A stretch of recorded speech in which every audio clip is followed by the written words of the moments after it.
a widow nearing her century, lived a healthy and sound life, bringing warmth to her entire neighborhood with her cheerful, bubbly presence. But little did she know, her trusting nature would draw her into a dark, intricate web of financial deceit. She became the unsuspecting target of a sinister plot, meticulously crafted to drain her life savings. Yet, the treachery didn't stop there. What could have driven someone to target this gentle, elderly woman so ruthlessly?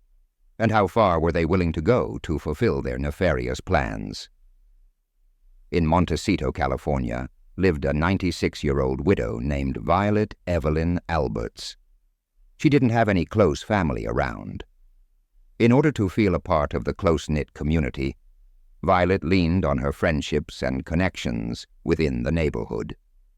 She frequently hosted get-togethers in her warm, inviting house, where she entertained her neighbors and shared stories and jokes with them. She had a special affection for gardening. Her well-kept flowers were a vibrant centerpiece of the neighborhood. However, on May 27, 2022, Violet Evelyn Alberts' caretaker discovered her deceased in her bed. On the kitchen table were the materials for cookies, which she intended to bake for her forthcoming birthday. When the caregiver showed up that morning as usual to help Violet with her everyday tasks, she was met with a disturbing sight. Violet's house had a window that was broken, suggesting evidence of a forced entrance. An extensive investigation began as soon as the local police arrived. Violet's death by asphyxiation was eventually confirmed by an autopsy, further substantiating the involvement of foul play. The close-knit community was thrown into dread and despair by this terrible discovery, shattering their peace. Upon additional investigation, investigators uncovered an elaborate conspiracy involving financial exploitation directed towards Violet. Soon after, it became apparent that her outgoing nature and friendly disposition had, regrettably, turned her into a target for individuals with evil intents. Violet's financial records revealed discrepancies that the investigators found, indicating that someone had been fraudulently, deliberately depleting her funds over a period of months. Suspicion quickly fell on people who had lately entered her life, pretending to be friends or helpers while harboring sinister motives. The scheme started off when Violet, who was facing financial problems, was approached by Pauline Macareno. The 48-year-old Macareno proposed to sell her a reverse mortgage on her pricey house. At the time of her demise, the value of her home ranged from $4 million to $11 million. Relying on Macareno's seemingly genuine offer, Violet thought of it as an opportunity to provide her with the money she needed, while allowing her to stay in her lovely home. Macareno, however, was up to something. With the intention of unlawfully obtaining control over Violet's property, she carried out a number of scams, including fake documents and fabricating fictitious entities. Investigators quickly learned that Macareno was the main person behind the manipulative and fraudulent scheme aimed at Violet. They uncovered fake documentation mentioning bogus corporations. Pauline Macareno was later apprehended in 2022 and given a 6-year sentence in a state penitentiary. For the identity theft and fraud charges, Macareno was first freed on a $1 million bail.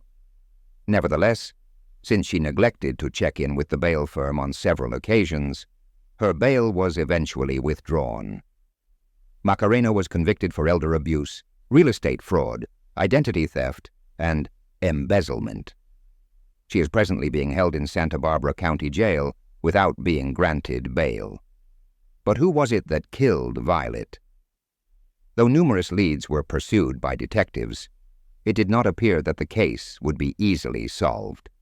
Hours' worth of security camera footage from areas all over Violet's neighborhood were painstakingly examined by the detectives. In June 2023, the sheriff's office released multiple public appeals, requesting for information regarding a suspicious car captured by nearby security cameras. A $10,000 cash reward was made available for anyone who provides information that would facilitate the arrest and conviction of those guilty for her demise. More unsettling evidence was found by the authorities as the investigation progressed. It became evident that Violet had been the victim of both a money scam as well as a kill-for-hire plot. This information painted a picture of cold, deliberate wickedness, adding a disturbing new layer to the case. Growing impatient, Pauline Macareno started seeing Violet as a hindrance to her objectives. Macareno believed that Violet had been alive for too long, postponing the full fruition of her deceitful plans. Macareno, motivated by greed, made the decision to hasten her scheme by setting up Violet's death. The investigation disclosed that Macareno had carefully thought out each and every aspect of her deceptive scheme. She had recruited a hitman to take Violet's life, thinking that her death would let her quickly carry out the property's transfer into her own name. Her deception was astoundingly deep. In order to hide her tracks, she had contrived a complex web of lies and manipulations. To determine the entire length of Macareno's offenses, law enforcement agents put forth endless effort. The case served as a sobering reminder of the extremes people will resort to in their pursuit for wealth, showing a startling lack of regard for human life. Now, the next task for the investigators was to track down the individuals that Macareno had hired to take Violet's life.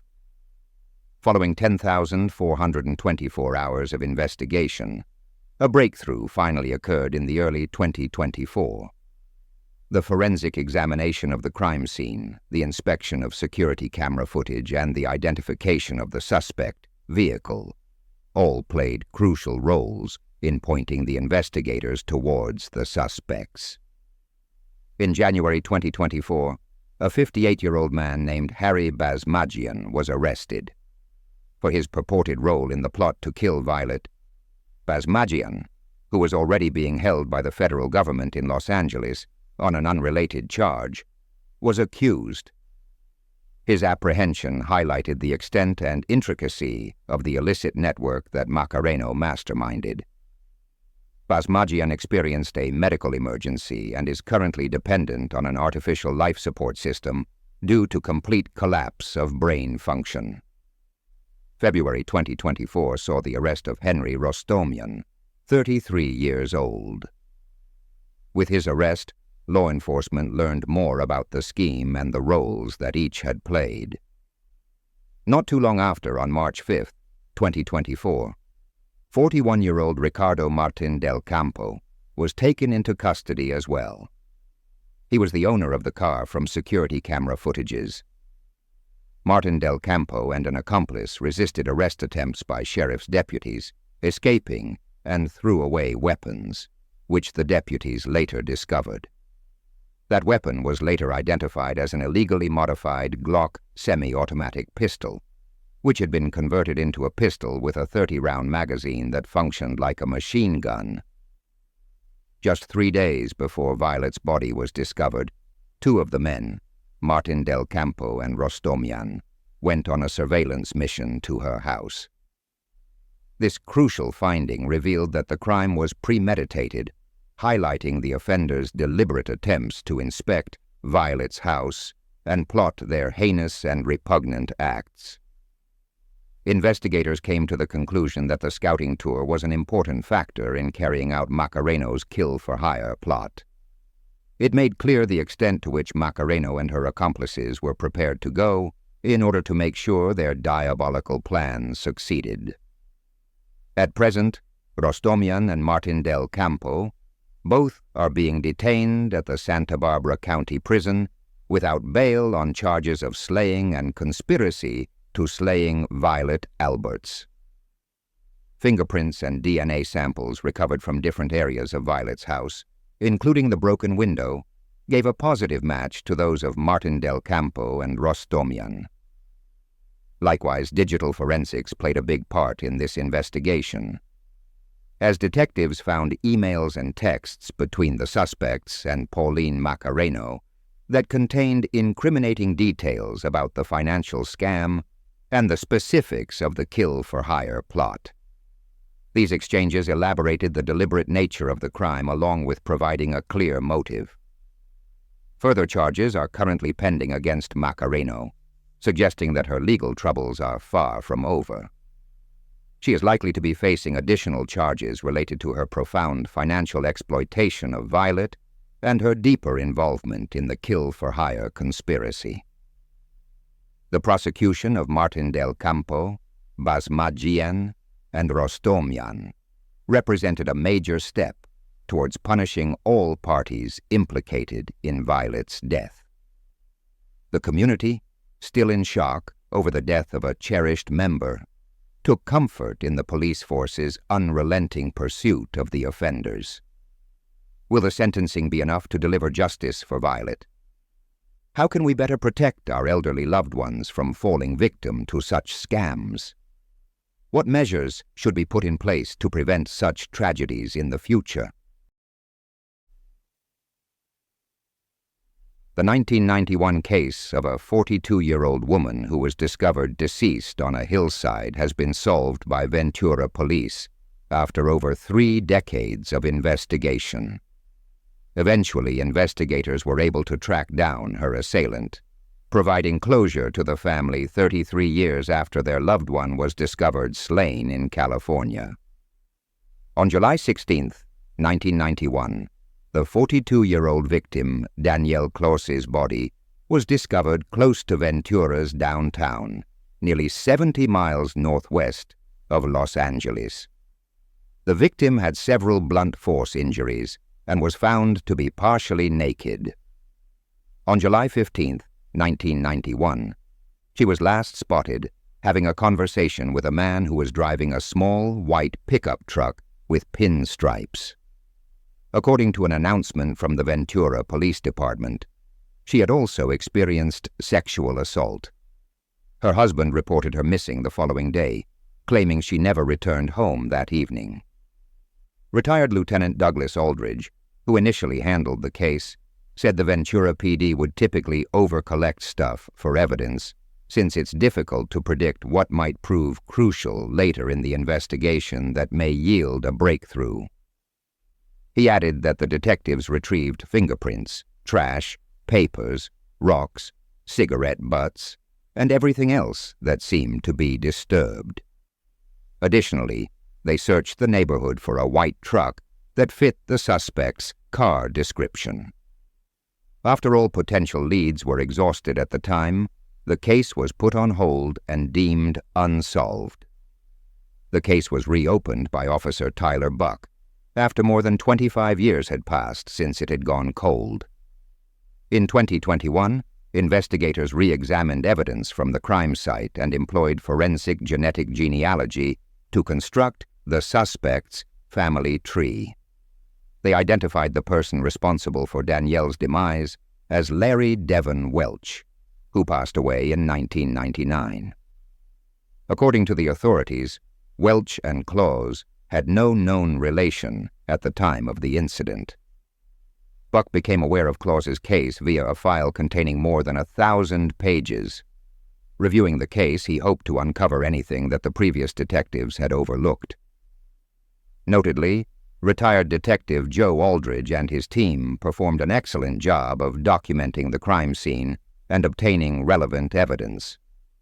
The case's DNA sample was added to CODIS, a nationwide database that contains the DNA profiles of those who have been found guilty of crimes, unresolved crime scene evidence, and missing persons. Nonetheless, there were no hits. The crime scene investigation team was contacted, and evidence was thoroughly reviewed. They discovered that neither the victim's fingernail clippings nor the murder weapon, a rock, had ever been tested for DNA.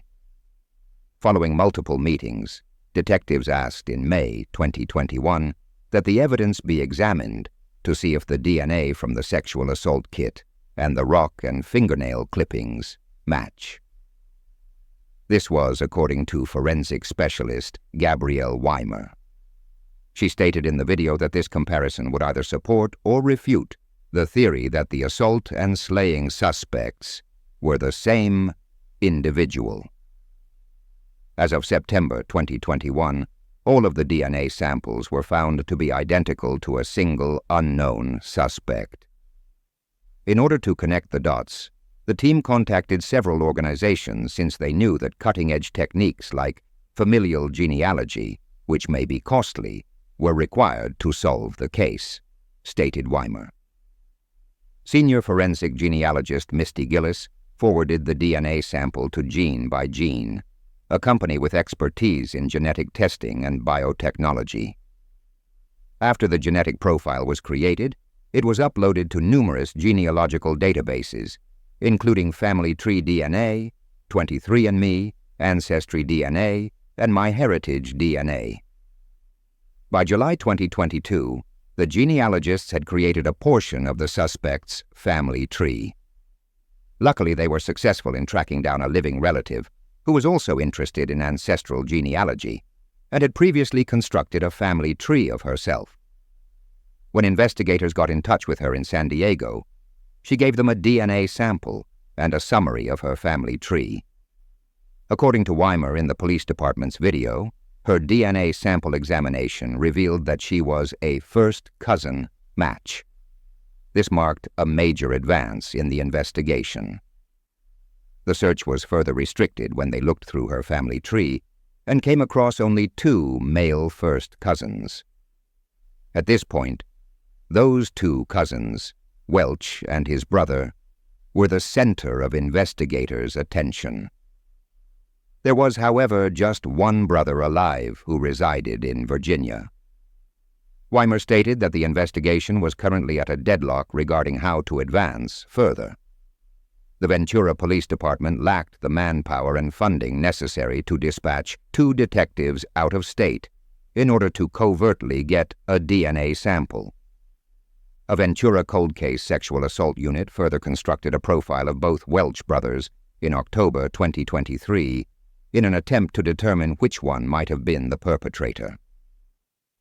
In the video, Ventura County District Attorney Eric Nasarenko stated he had found that the surviving brother had blue eyes and blonde hair, while the deceased brother, Larry Welch, had brown hair and hazel eyes.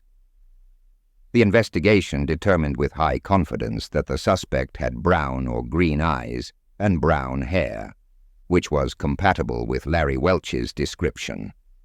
However, the brother who was still alive had to provide his DNA to be sure he wasn't the perpetrator. The district attorney stated that the Virginia State Police facilitated communication with Welch's brother, who proved to be very helpful. Welch's brother provided the detectives with details regarding his brother's life, as well as a sample of his own DNA. After performing a DNA test, the Virginia State Police cleared him out as a suspect in the victim's case. Furthermore, Nasarenko stated it was proven that the brother alive was a full sibling of the suspect. This finding established that the suspect DNA discovered at the crime site was of Larry Welch.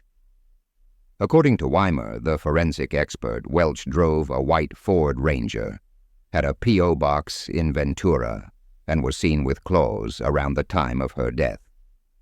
Another eyewitness also saw him in the vicinity of the crime scene.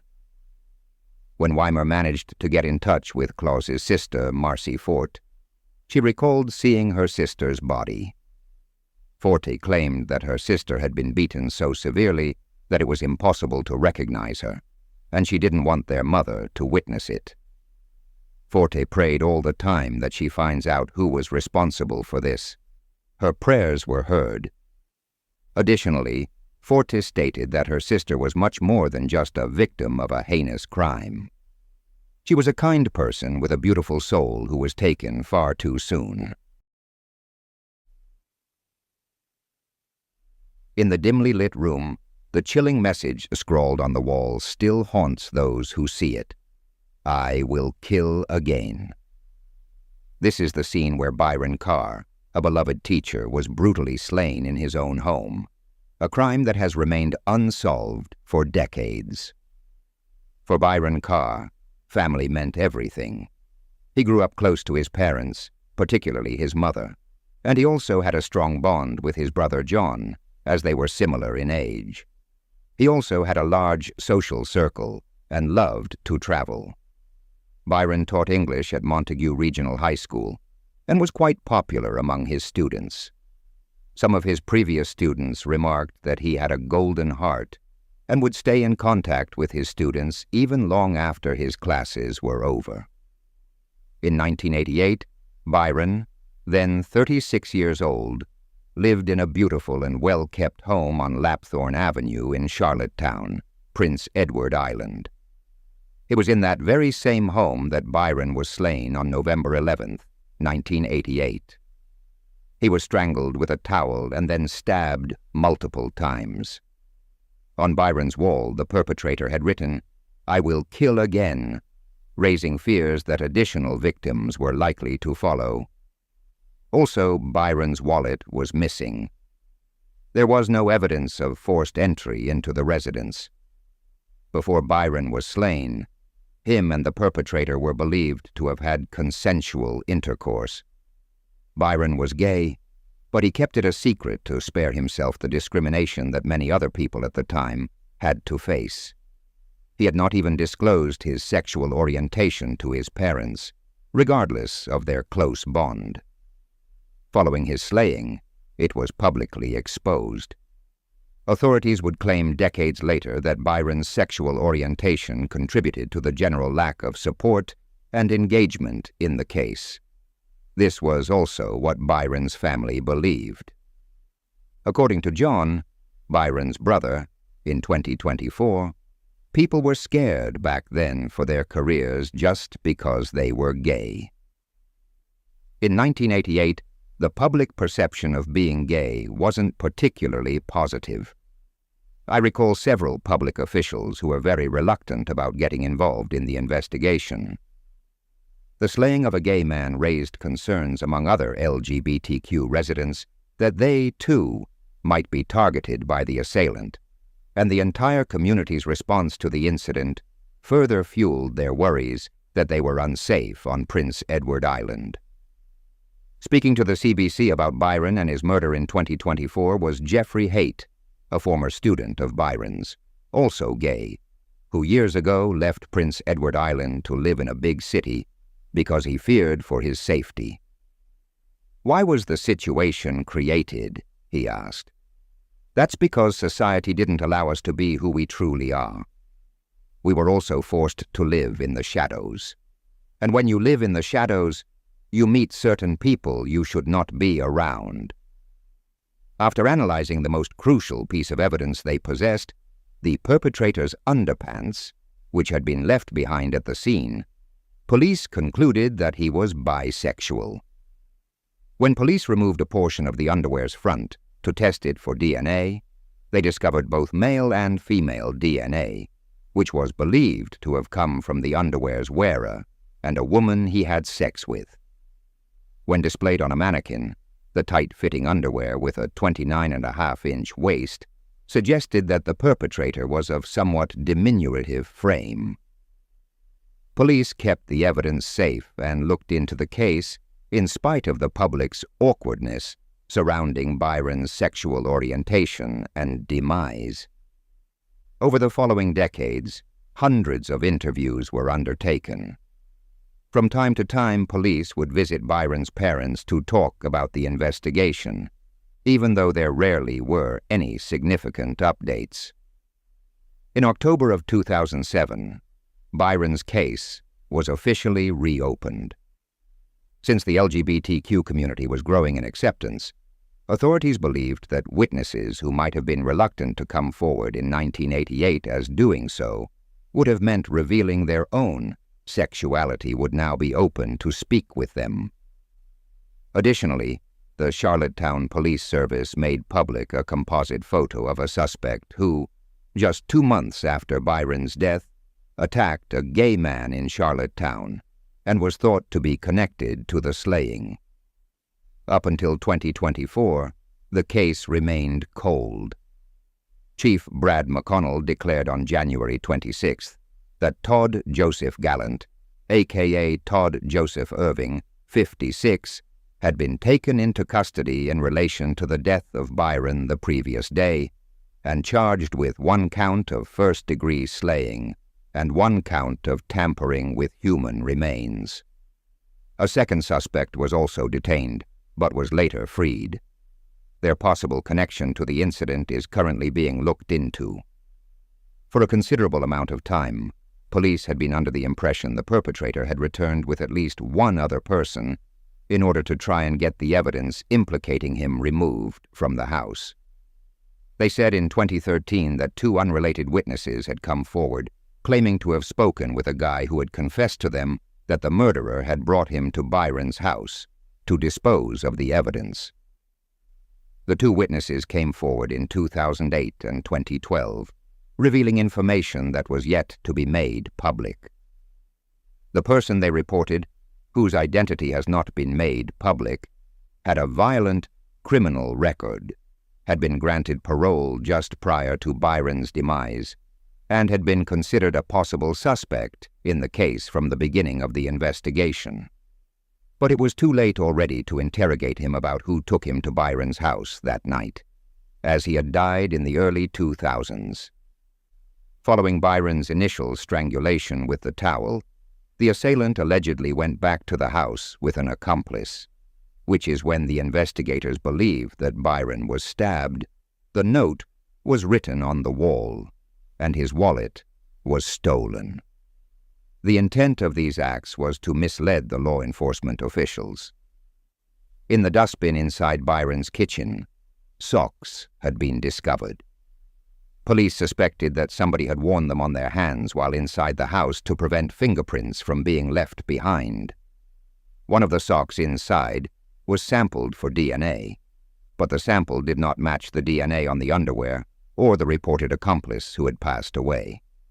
As a result, it's possible that a third person contributed in the efforts to tidy up and tamper with the crime scene following the incident. Gallant was just 21 years old when Byron was slain. Before that, in 1988, he had been residing in Charlottetown, but he later relocated to the U.S.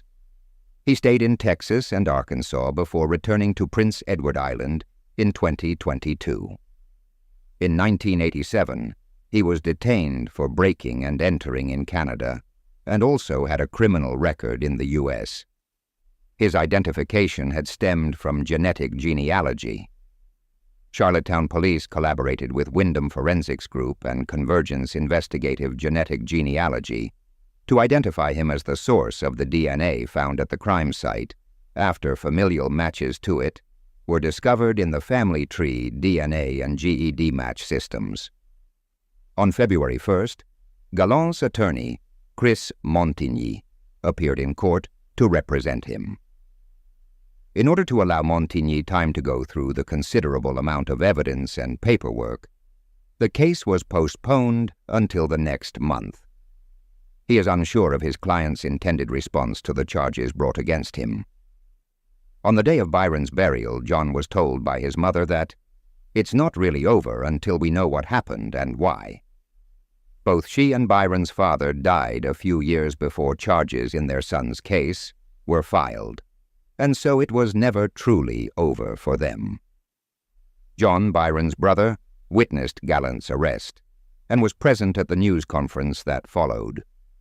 Regarding the arrest at last, he expressed gratitude to the police for their diligent effort and stated, "It feels like a weight is being lifted off you. It's hard to describe. It feels somewhat relieving." On a quiet spring day in 1945, Mary Jane vanished, leaving behind a trail of questions and a family desperate for answers. Decades passed, and the search for her grew cold, with each lead fading into obscurity. Then, out of nowhere, a name surfaced, rekindling hope and curiosity. This mysterious figure could hold the key to solving the puzzle. Who was this person, and what crucial role did they play in uncovering the truth?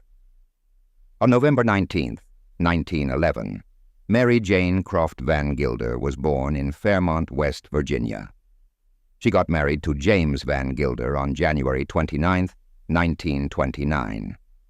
Having lost their twins to stillbirth in 1935, Mary was pregnant with their fifth child by the time Second World War broke out. Mary's relationship with James, though, remained troubling, so she moved and started living at their family farm in 1943. Although it is unknown why James and Mary divorced, sources claimed that Mary accused her husband of being abusive and an alcoholic, despite the fact that her children have stated they don't believe their dad was like that. Mary relocated to Plymouth, Ohio in 1944, where she worked as a forklift operator at Shelby's Wilkins Air Force Depot. Since Mary didn't have a car, her coworkers used to give her rides to and from work. Even after relocating to Ohio, Mary stayed in touch with her kids. She would send them letters, clothes, and war bonds.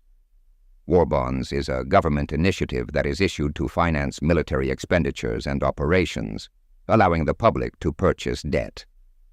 The kids had no clue of why their mother moved away and why she separated. In 1945, my mother sued my dad for divorce, which made me think she was wanting to get married again.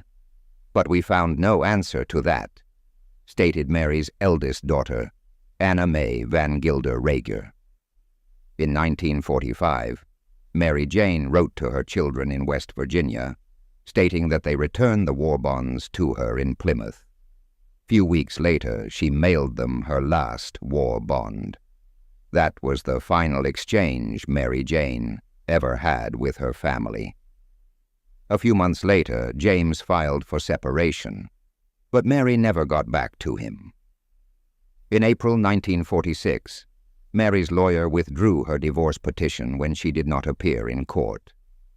A West Virginian judge granted James the divorce, along with complete custody of their kids. Anna, Mary's eldest daughter, began searching for her mother in 1949. It was not until May 5, 1952, that she discovered that her mother had resigned from her position at the Wilkins Air Force Depot on March 8, 1945, claiming she had to leave because of added household duties. Anna, her daughter, never gave up searching for her mother, even though she wasn't ever formally declared missing. In the year 2004, when a newspaper in Ohio published an article about their search for VanGiIder, Anna came across a new connection to her mother's past.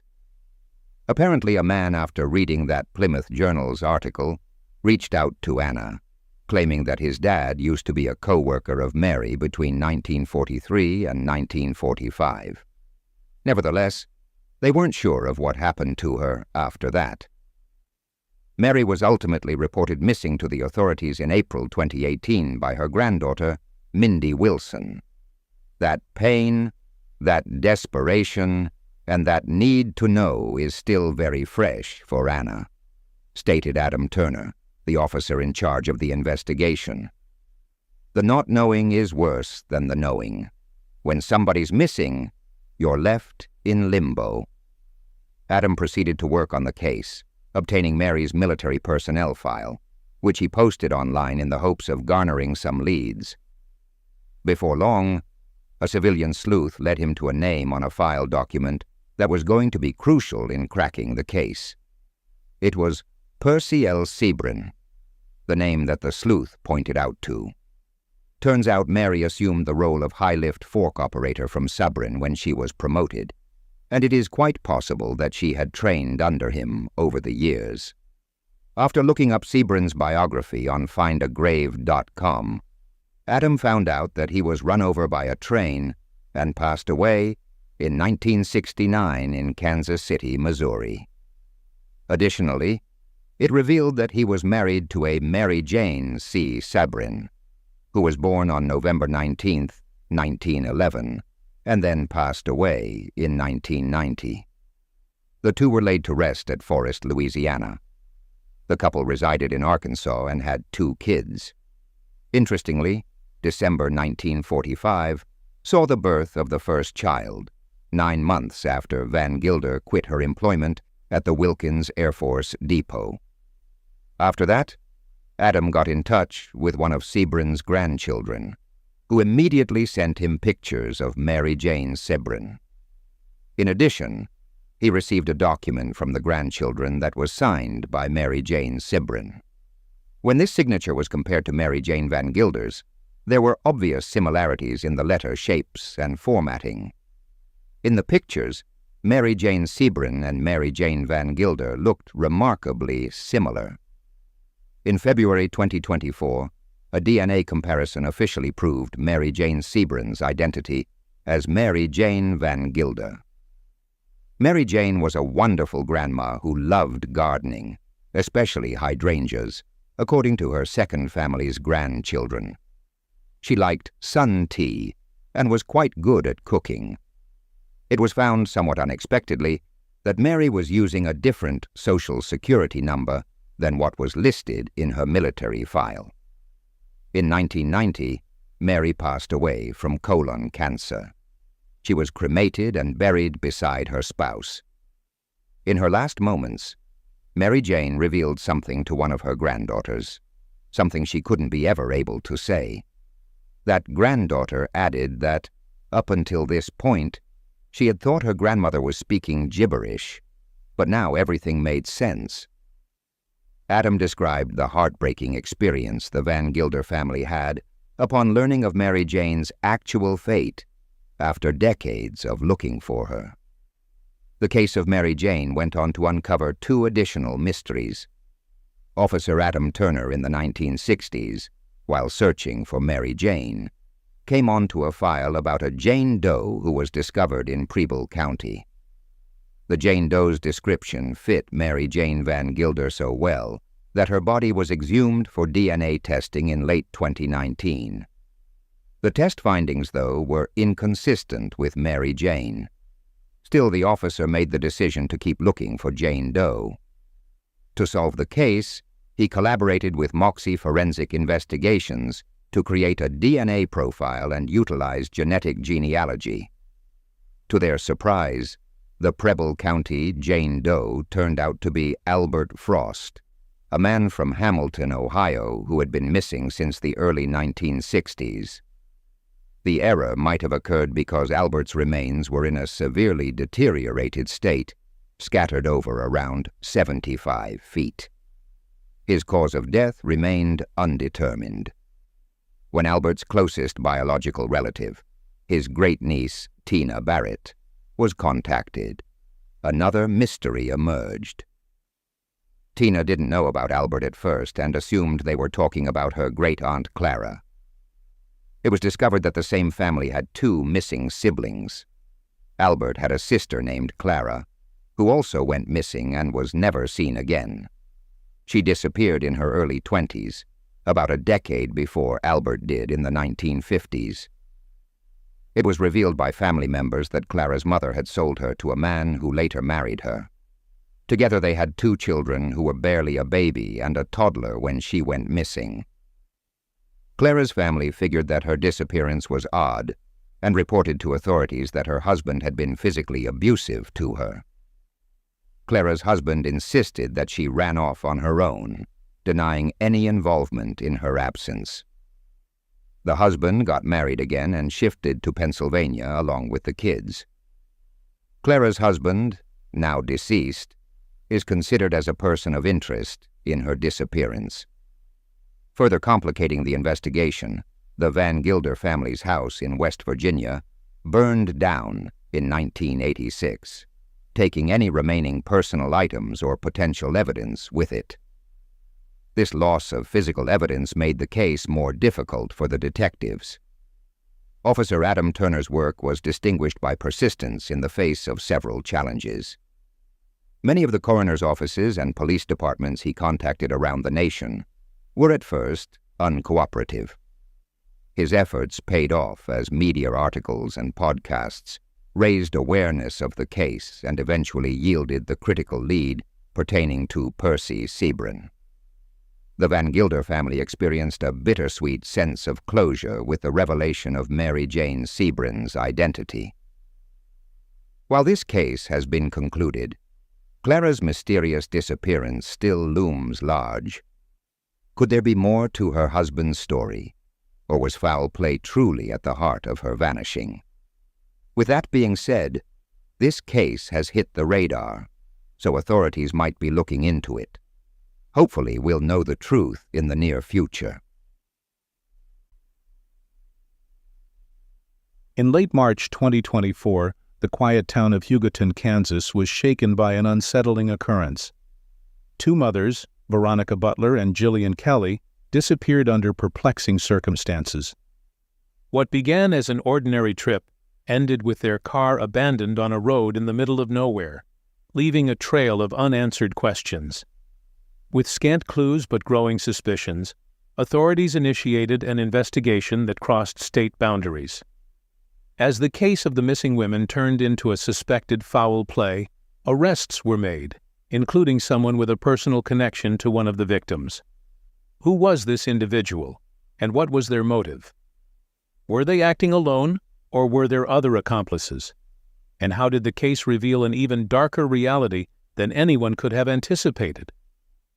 Born in Oklahoma in 1996, 27-year-old Veronica Butler spent most of her childhood years in Guyman. She had graduated from Yarborough High School in 2015, the school that was suspiciously close to the location where her abandoned car would eventually be found. In addition to her job as a nursing assistant, Veronica volunteered at a nearby scale house.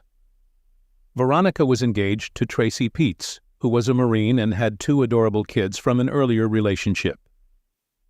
39 years old Jillian Kelly moved to Hugoton, Kansas, along with her husband Heath Kelly, a local minister, after leaving her hometown of Gering, Nebraska. In November 2023, Heath was named as the next minister of Willow Christian Church in Indianola, Nebraska, though was yet to start working there. Jillian was actively involved in the church activities and its religious community while working as the secretary of the Hugoton First Christian Church. She balanced her professional obligations with a demanding family life, being a mother of 4. Jillian was well known for her kind demeanor and her allegiance to the church. People looked up to her for support. She was always willing to help those in need and served as an example to those around her. Among those people to whom she would offer assistance was Veronica Butler. It might be said that Veronica and Jillian were more acquaintances than close friends. Being members of the same church, the First Christian Church in Hugoton, brought them together and influenced each other's lives. Jillian was one of the supervisors assigned by the court to watch over Veronica's visitations with her kids, even though they were not very close. At the time, Veronica's kids were residing in Eva, Oklahoma, with a grandparent. On March 30th, 2024, Veronica Butler and Jillian Kelly embarked on what was meant to be a routine trip from Hugoton, Kansas to Eva. They were headed there so that Veronica could pick up her 2 kids. They were scheduled to be at the 6th birthday celebration of her daughter. Being a dedicated mother, Veronica was used to frequently making that 45-minute drive. Like every other day, it started with both women getting ready for the trip. As they had done many times before, they set off early with the intention of returning the same day. Although this time, the 2 mothers had no idea that their routine excursion would take an unexpected and fatal turn. As the evening approached, and neither of the women had reached their intended location or arrived back home, friends and family members became concerned. This resulted in a search that quickly escalated into a full-scale investigation by the Oklahoma State Bureau of Investigation, or OSBI. The 2 women were reportedly last seen as they left Hugoton. Veronica and Jillian's phone records showed that their cell phones were actively transmitting signals until around 9:42 a.m. After that, the networks were unable to detect anything, and the signals ceased. Later that day, their car was discovered deserted on a gravel lane 1,000 feet from the Oklahoma State Highway 95 and Road L. This is located south of Elkhart, Kansas, which isn't far from Yarborough School where Veronica used to go to before graduation. The school was forced to close on Monday, April 1st, out of caution, and opened up again on Tuesday, however, stayed under surveillance. Given the uncertain nature of the missing persons case, the school administration stated that Butler was a student of the 2015 class, which was a class of one, implying that she graduated as an only senior. The superintendent commented, "I joked about her being the top of her class and the bottom as well." The location was secluded, with open space and not much activity. The abandoned car caught people's attention. Inside it was a disturbing sight. Some amount of blood was discovered, indicating violence. Outside, there were multiple separate splashes of blood. Whatever transpired, it took place both inside and outside of the vehicle. The car's doors were left open, suggesting that those inside had either left hurriedly or were compelled to do so by force. Veronica's glasses were also discovered by the road, alongside a broken hammer. A pistol magazine was discovered in Jillian's purse at the location, but there was no pistol anywhere nearby. No eyewitness or obvious clue, just the isolated large surrounding space. This quietness only intensified the concerns regarding Veronica and Jillian's possible fate. Authorities, who believed the disappearance to be suspicious from the start, stepped up with their investigation. Search teams scoured through the fields and woods. Detectives searched the region, looking for any clues that might shed light on the woman's last known activities. As the days passed with no indication of Veronica or Jillian, the local towns where the women had driven from began to protest. Prayer services withheld by the Willow Christian Church and the Hugoton Assembly of God united the locals with hope. Social media pages and community forums were flooded with requests for any details about the case. Willow Christian Church made a post on Facebook. "Please pray that Jillian and her friend Veronica are safe, and that they are found quickly. God, please bring these women home to their families who are so worried about them." Behind the scenes, the police worked relentlessly to piece together the woman's last known whereabouts. They investigated both personal as well as professional affiliations and looked into all of the provided tips. The absence of conclusive evidence or a tangible lead in the case exacerbated the despair and dread that seized all those involved.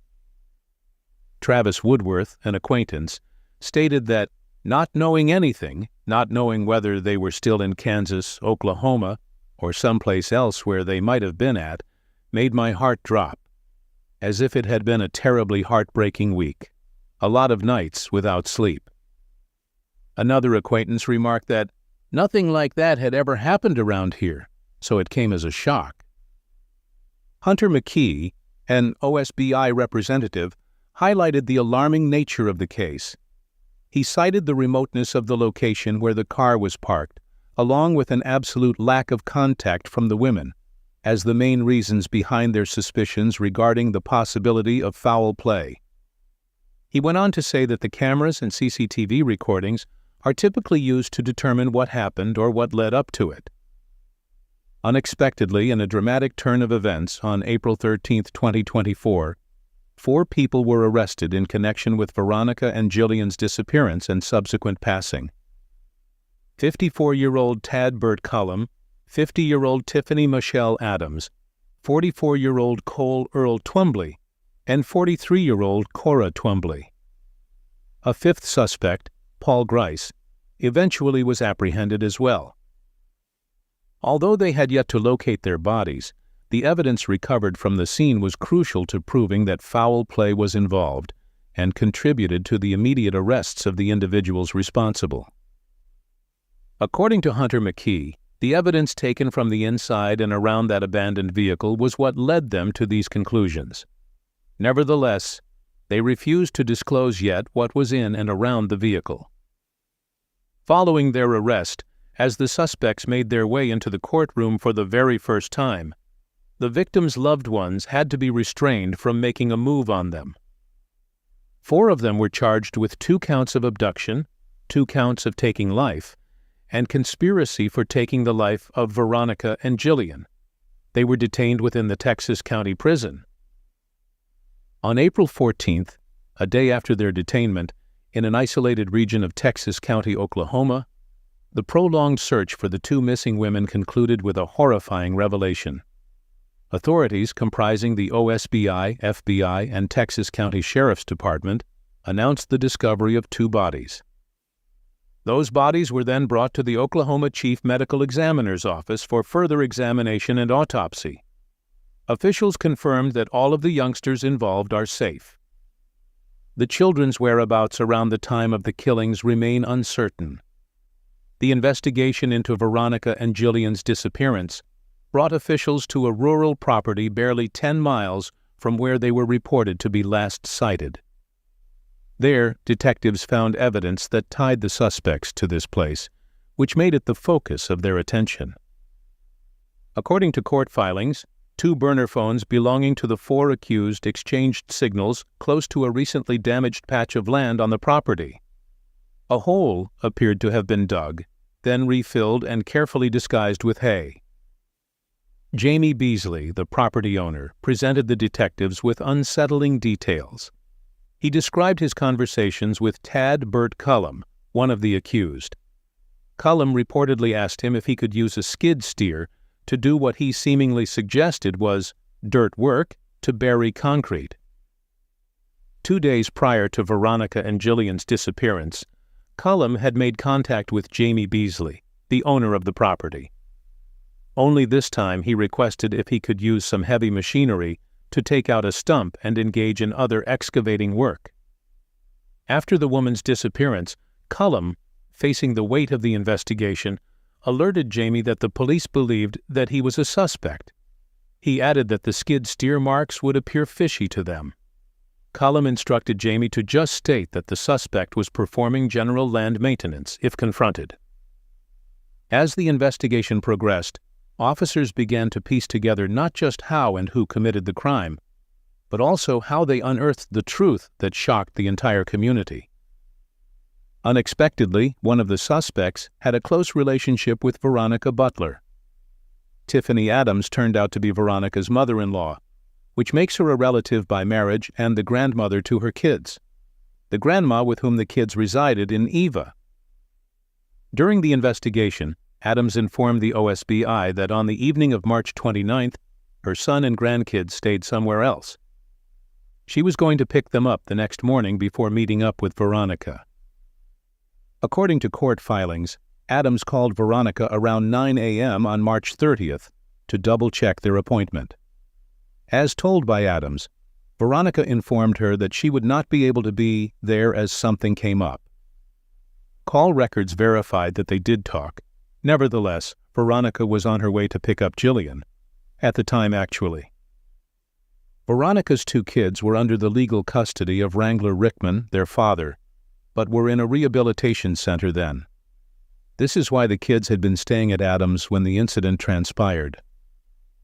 The alleged motive in the case appeared to be related to the ongoing custody dispute over Veronica's kids, which started in February 2019. The protracted legal dispute featured consistent court appearances and critical hearings, emphasizing the seriousness of the stakes for all those involved. 10 days prior to her disappearance, Veronica requested additional visitations and complete custody. On April 17th, a court hearing was scheduled, with the possibility of granting Veronica unsupervised visitation rights.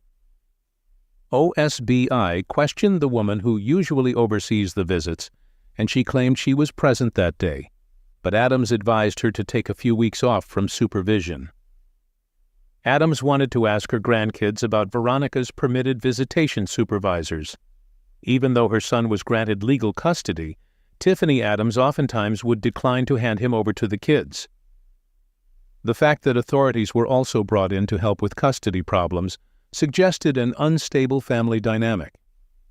Adams and her boyfriend Tad Cullum, who was also among the 4 individuals detained, were also recorded making threats against Wrangler. In February 2024, Wrangler's grandma stated that he informed her they wouldn't have to be concerned about the custody battle for much longer cause Adams got it under control. Adams was familiar with the judge's route to work and will ambush Veronica at the drop-off. Wrangler happened to be at a rehab center in Oklahoma City when the incident unfolded. Following the acquisition of a search warrant for Adams' phone on April 1st, OSBI officers found searches of prepaid phones, firearm stores, tasers, and methods for luring someone out of their house. A search of the nearby firearm stores revealed that Adams had bought 5 stun guns on March 23rd, along with 3 prepaid mobile phones from Walmart. The mobile phones were tracked to those crucial locations in the investigation, in particular, where Veronica's vehicle was discovered and where they were last seen. On March 30th, from 10:16 to 10:35 a.m., 2 of these phones were traced to a secluded pasture with fresh indications of disturbance of the soil.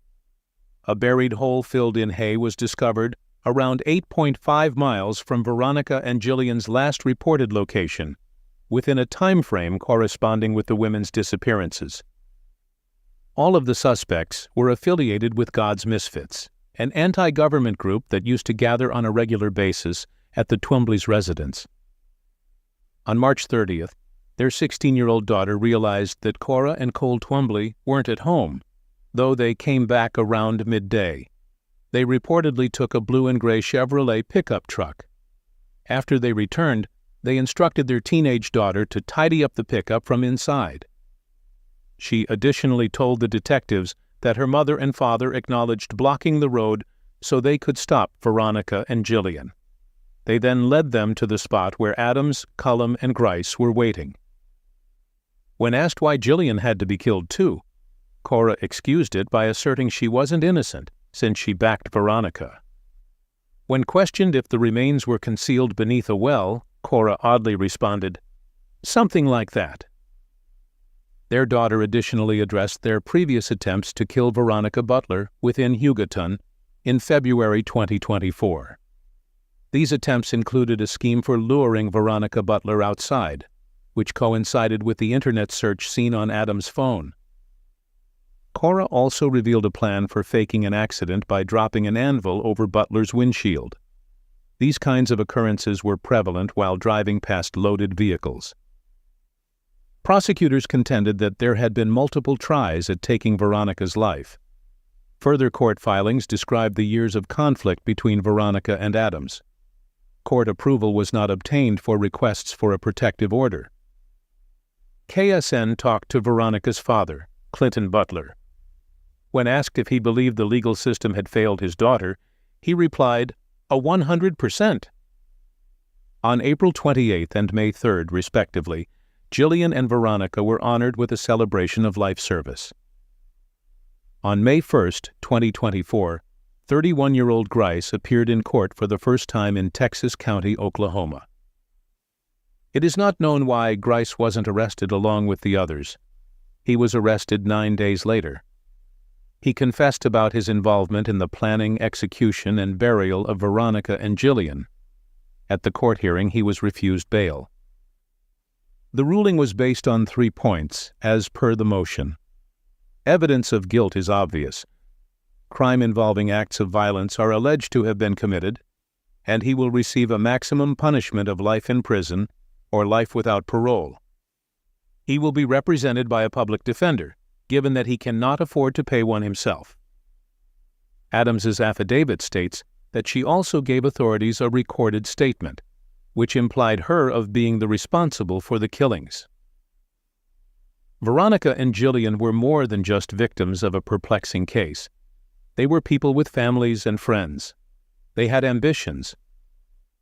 This case serves as a stark reminder of the awful impacts that criminal activities have, impacts that extend far beyond the confines of newspapers and courtrooms, impacts on victims and their loved ones.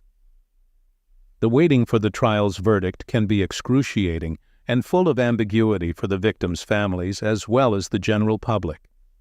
They had to cope with the gradual pacing of court proceedings as the trial progressed.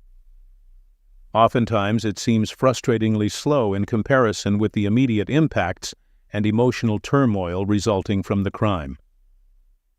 Justice for Veronica Butler and Jillian Kelly is something that everyone expects will be achieved. In Kansas, there is an initiative to ensure that Jillian and Veronica's names don't get forgotten. Hamlin and Beth Beard are the joint owners of Maine Revelation, a small startup in Hugoton that sells T-shirts.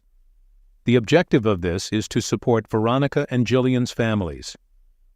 Jillian's favorite Bible verse is printed on the back of the T-shirts. All proceeds will be donated to the victims' families. Grice and the other 4 individuals who have been detained and charged in relation to this case were scheduled to reappear in the courtroom on May 15th.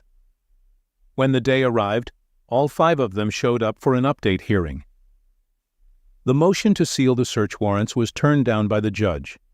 A motion to withhold the whole medical examiner's report for 6 months was also granted by the judge. The summary report will be made accessible upon completion. A gag order was also granted by the judge in this case due to widespread local and national media attention.